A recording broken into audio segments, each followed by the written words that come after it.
Gamlársdagur 2019. Það virðist þessu annarkur kjaftur sé að velta fyrir sig núna hvort að nýr áratugur sé við það að byrja eða ekki. Ég ætla að spá hvort við getum ekki gert örstutt vídeoblogg á gamlársdegi til að komast til botns í því að það er ekki hægt að komast til botns í þessu.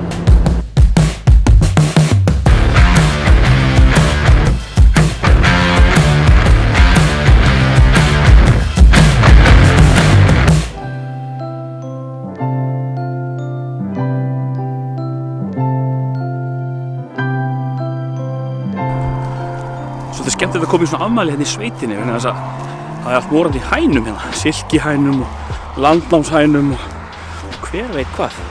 Sjá hvort ég fór tækifæri að kíkja þess að þér.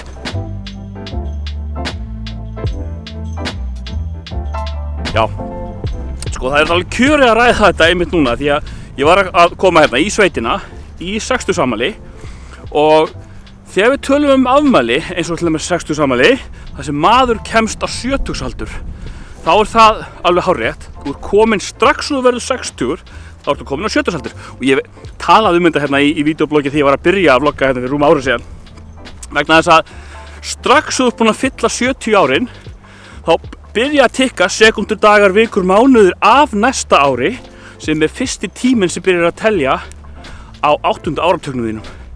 Og þetta kristallast auðvitað í því og við sjáum þetta skýrt í því að barn fæðist og það er búið að lifa heilt ár þar til það verður 1 árs. Þannig að þar er við segjum ekki 0 þegar það fæðist, en við erum byrjuð að telja frá 0-punkti og upp í fyrsta árið. Barnið er þarna á fyrsta ári, sömur er þá sínum fyrsta áratug, fyrstu öld og svo framvegis. Sama gildir áratugina, en það er flækjustig í þessu þegar við tölum um tímatalið okkar. Það er nefnilega, það á sér upphaf sem er ekkert sérstaklega vísindalegt. Sko, okkar núverandi tími sem bæði gregoríska og júlíanska dagatalið byggja og koma frá þessari BCAD hugmynd sem var búin til held ég á 5. öld af Dionysiusi, Exegusi eða hvað hann hét, einhver sæþýskur munkur sem var uppi á þeim tíma.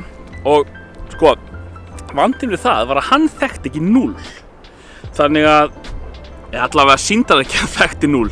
Því að þar vorum við með árið 2 fyrir Krist, árið 1 fyrir Krist, svo kom ekkert 0, það kom bara árið 1 eftir Krist, árið 2 eftir Krist.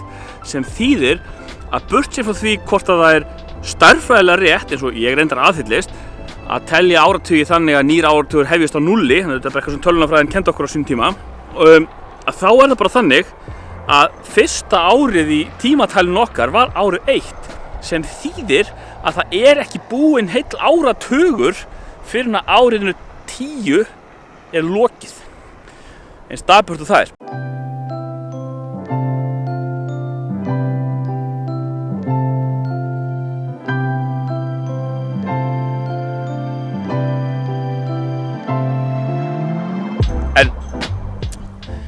En sko, hitt í þessu er auðvitað það að það skiptir einhver máli hvernig við teljum þetta. Þegar við tölum það sem komin nýr áratugur, er komin 20 og eitthvað, er það nýr áratugur, er það 3. áratugurinn. Þetta hefur ekkert með sko nákvæmar tímamælingar að gera. Það er öllum sama hvort það séu liðin 2019 eða 2020 ár frá einhverjum arbitrary punkti í tímasetningunni.